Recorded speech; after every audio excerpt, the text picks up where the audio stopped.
Olá, meus amigos, sejam todos muito bem-vindos ao canal Politizando. Eu sou o William Jacob e agora estamos aqui todos em campanha, dia 16 de agosto. Quem é candidato, como eu sou candidato aqui, deputado federal em Minas Gerais, já podemos pedir voto. Agora nós teremos uma outra dinâmica aí no Brasil. A coisa realmente vai esquentar. Daqui uns dias eu espero que tenhamos debates aí em alguns canais, alguns já cancelaram, lamentavelmente. Mas nós temos aí alguns momentos importantes e nós tivemos um nesse dia 15 de agosto com Ciro Gomes participando do Roda Viva e a Vera Magalhães fez questão de acabar ali faltando um minutinho para meia-noite para nem dar a chance do Ciro poder pedir voto naquele espaço. Mas eu quero comentar sobre algumas partes do Roda Viva. Não dá para falar sobre todo ele, é óbvio, né? Tem coisa ali que é muito importante, vale a pena vocês assistirem. Tá com assim uma repercussão gigantesca. Eu vou deixar o link para quem quiser. Tem polêmica, vamos trazer aqui, né, alguns detalhes importantes, mas antes eu quero pedir a sua ajuda. Se você chegou no canal, não está inscrito e puder nos dar essa força, não custa nada, se inscreve aí, ative as notificações, deixa o like se gostar do vídeo. Se não gostar, acontece, manda o dislike, comenta o que você achou.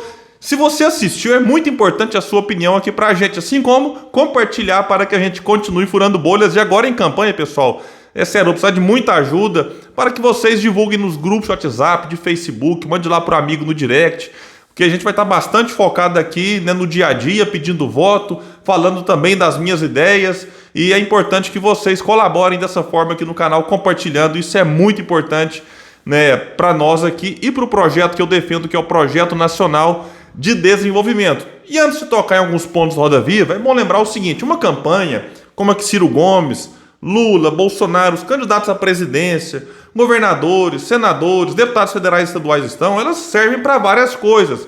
Um candidato que entra, vou dizer aqui o óbvio, ele pode ganhar ou pode perder, ele pode ser eleito ou não. Mas a campanha é um momento para se debater ideias, deixar suas propostas, opiniões.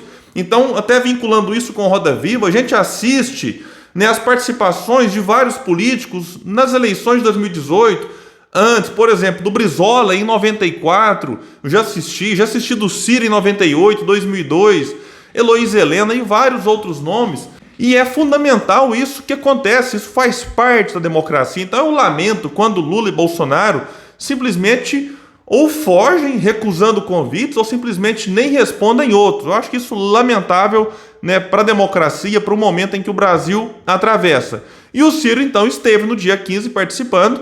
Teve mais uma boa participação, daquelas que a gente vai olhar daqui uns anos e dizer: nossa, o Ciro tinha razão, o Ciro avisou, como o Ciro avisou muitas coisas em 2018, assim como ele avisou em 2020, no começo da pandemia, né? Muita gente chega a brincar que o Ciro é profeta, que o Ciro é adivinho. Não, é porque é alguém que estuda, é alguém que se aprofunda em alguns assuntos e passa isso com segurança, com convicção. Pena que muitos, né, não dão atenção, inclusive jornalistas que ocupam normalmente a bancada do Roda Viva. Mas vou falar disso daqui a pouco. A audiência do Ciro ontem foi bem maior do que a Tebet. Inclusive o Ciro bateu o recorde do programa neste ano, que tinha sido com a Fátima Bernardes há algumas semanas. E várias coisas se destacaram. Quero trazer dois pontos aqui da participação do Ciro lá ontem. E eu vou tratar da primeira aqui com muito respeito aos bons jornalistas, que são a imensa maioria. Mas o despreparo da bancada, não só de ontem, mas as últimas vezes que o Ciro tem ido lá, salvo raras exceções, olha, é lamentável o que a gente observa ali. E eu até cheguei a pensar, será que eles são despreparados ou será que eles são preparados justamente para fazer aquilo que costumam fazer quando o Ciro vai lá, por exemplo, e alguns outros políticos também. O Ciro não é o único, né, a ter aquele tipo de tratamento lá no Roda Viva. E um outro ponto que chama atenção, vou falar disso depois, é o nível de conhecimento do Ciro sobre diversos assuntos, o que para mim não é surpresa, mas, né, para quem não acompanha o Ciro tão de perto, pode observar como ele responde, né, e realmente entende de alguns assuntos graves, né, que o Brasil deveria parar para prestar mais atenção. Vamos então por partes. Sobre a atuação dos jornalistas da bancada. Olha, eu até brinquei no Twitter ali, é claro, né? Será que a bancada foi organizada pela campanha do PT? Porque é inacreditável. Ou, né, será que ela foi organizada pelo sistema financeiro? Vamos pegar aqui a Malu Gaspar, chocante assim a atuação dela, colunista do Globo, famosa, né? Aparecer lá com mentiras, sim, mentiras. E ainda insistir que estava certo, e o Ciro ter que insistir que ela estava errada. Por exemplo, quando ela falou que o Ciro propõe fechar o capital da Petrobras. Pelo amor de Deus, o Ciro jamais disse isso. Aí o Ciro falou que não, ela insistiu que o Ciro fala. Falou até que estava no programa dele e não está. Então, isso aqui por si só diz muita coisa. E aí, depois que o Ciro insistiu e ela concordou que o Ciro quer fazer o quê?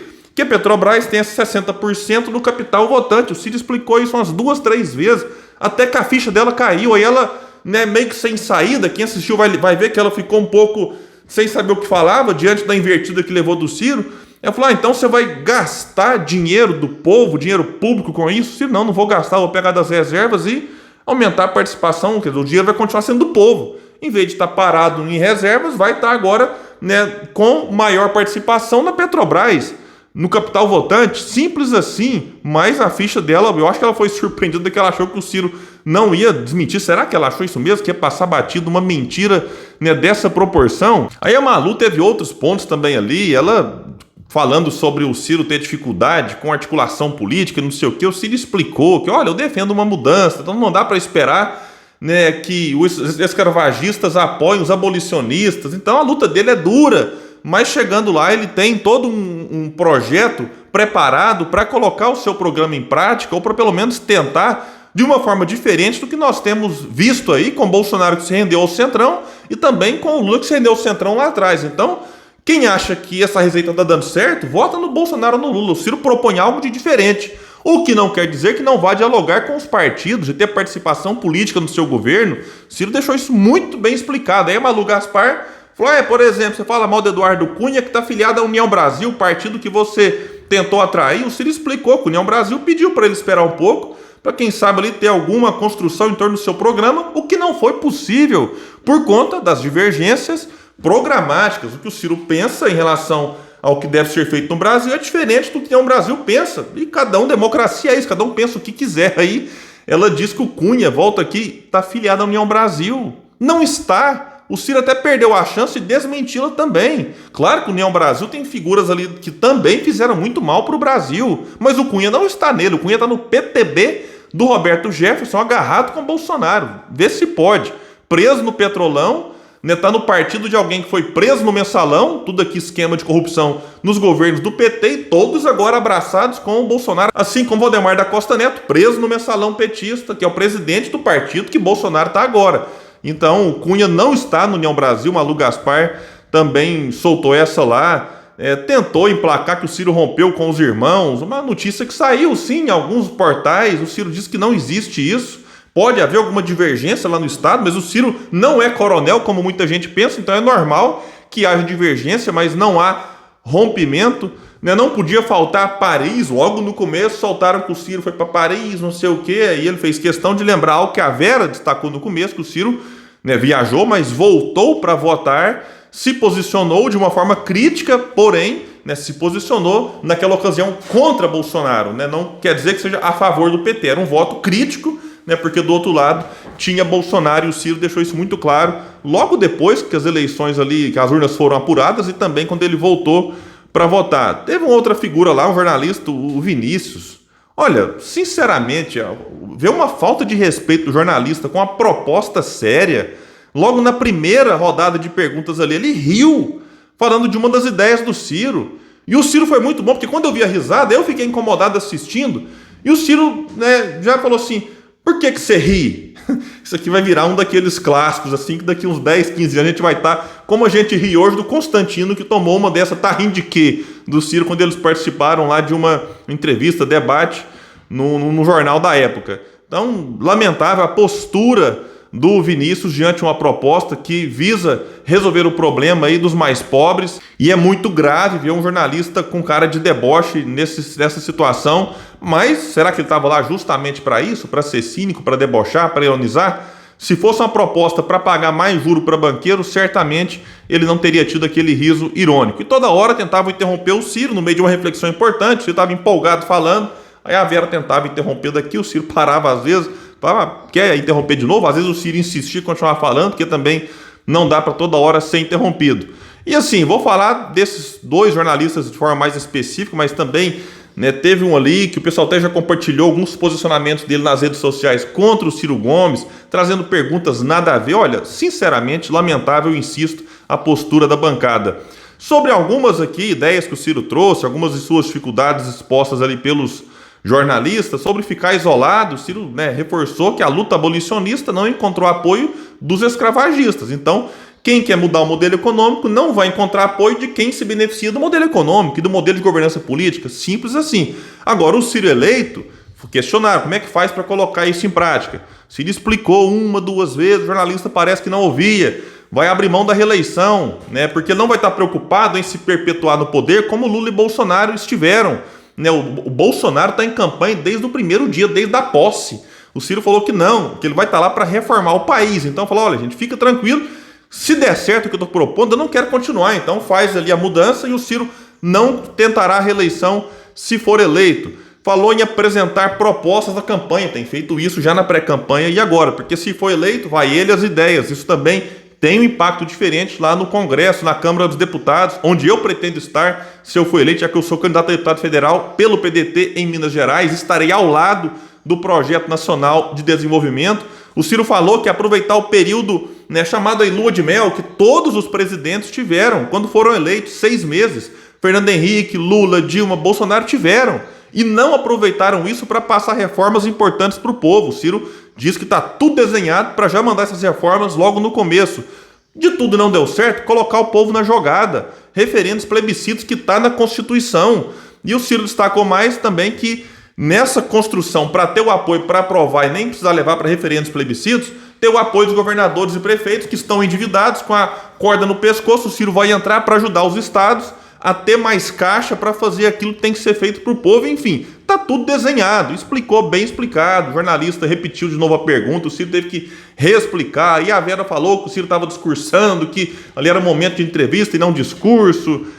Como eu disse, a atuação da bancada ali deixou muito a desejar, o que também não é novidade no Roda Viva. Sobre a relação com o Congresso, disse que vai ter participação política no seu governo, ao que faz parte aí em vários países. Disse que emendas impositivas, que já existiam antes, emendas de comissão de bancada, ok, mas que vai acabar com essa emenda de relator, que é uma excrescência.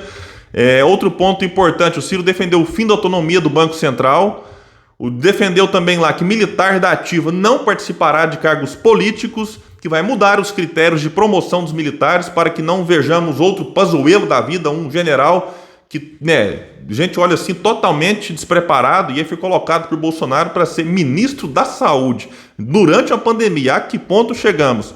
Diz que vai revogar a lei que Lula aprovou, que aumentou a população carcerária, piorou, a questão da criminalidade, porque a pessoa entra lá, por um crime que poderia ser punido de uma outra forma, vai para a cadeia, chega lá, é obrigado a se filiar a uma facção ou morre. Então, realmente essa situação da segurança pública não funcionou, e o Lula copiou isso dos Estados Unidos que já abriram mão, dessa política aí carcerária. O Ciro provocou o PT, falando que só no Brasil a esquerda não vai aos debates, cancela os debates e fala que atua contra o fascismo. E disse, quando foi indagado, que Bolsonaro será preso no futuro porque é um criminoso, simples assim, e explicou ali os motivos. Alguns pontos negativos do que eu percebi. O Ciro voltou a falar que essa é a última eleição dele. Como eu disse lá atrás, quando você entra, você pode ganhar ou pode perder, você pode ser eleito ou não. Aí o Ciro disse que se ele for eleito, não tentará a reeleição. E que se ele não for eleito, essa vai ser a última, que vai continuar trabalhando e tudo mais. Eu já disse aqui, reforço, acho que o Ciro não deve falar isso. Por quê? Porque ele pode mudar de ideia, como já mudou outras vezes, caso perca, e eventualmente caso também ele vença e não consiga as reformas, porque o fim da reeleição ele vai colocar nessa construção do acordo pelas reformas. Se não conseguir as reformas, ele pode continuar e ser reeleito, já que ele não conseguiu aquilo lá atrás. E falar também que mesmo perdendo não concorrerá mais, desanima a militância, desestimula. Então isso aqui eu sugeriria que o Ciro não falasse mais. Outro ponto que eu acho que o Ciro tem que se preparar melhor daqui para frente, sobretudo em debates com tempo curto para resposta, para tréplica, para réplica ou sabatinas que o pessoal fica ali pressionando em busca de respostas mais rápidas, é tentar ser mais direto, sem dar muitos rodeios nas respostas, porque em alguns momentos dá para você detalhar. Quando vai num podcast, ali no Flow, você fica lá 10 minutos na mesma resposta. Mas num espaço como aquele, que você já percebeu que o pessoal está o tempo todo cutucando para a roda girar, vamos usar a expressão que eles usam lá, Então tem que tentar ser mais direto, e no final o Ciro até conseguiu. Eu acho que na parte final ele conseguiu ser mais assertivo nas respostas. Agora, uma dúvida que surgiu em alguns grupos: o Ciro faltou com paciência com a bancada? Olha, sinceramente, é muito fácil quem está assistindo falar, mas ele tinha que ter tido um pouco mais de paciência. Eu estava inquieto assistindo, imagina ele lá vendo a cara de ironia, de deboche, sendo interrompido, ouvindo mentiras dos outros. Então ali era claramente, na minha opinião, o sistema com os seus tentáculos tentando prejudicar o candidato que confronta o sistema. Nem todo mundo reage da mesma forma, o Ciro tem esse jeito dele, mas em momento algum eu percebi que ele faltou com respeito. Ele teve uma resposta mais dura, mais incisiva, mais direta, mas não faltou com respeito, enfim, não deu brecha também para depois levantar algum tipo de questionamento sobre o seu temperamento. Ali ele foi duro, mas destemperado, como muita gente fala, sinceramente não vi. No final ele diz que a candidatura dele está posta não porque é fácil, mas porque é necessária, sendo a única que confronta um modelo econômico e de governança política, o que é verdade, e ele diz que isso é para tentar livrar o Brasil dessa tragédia que nós vivemos. E no final ele deixa um apelo dizendo: meu irmão, será que a solução de 2018, que foi votar no Bolsonaro para protestar contra o que o PT fez, agora é votar no PT contra o que o Bolsonaro está fazendo?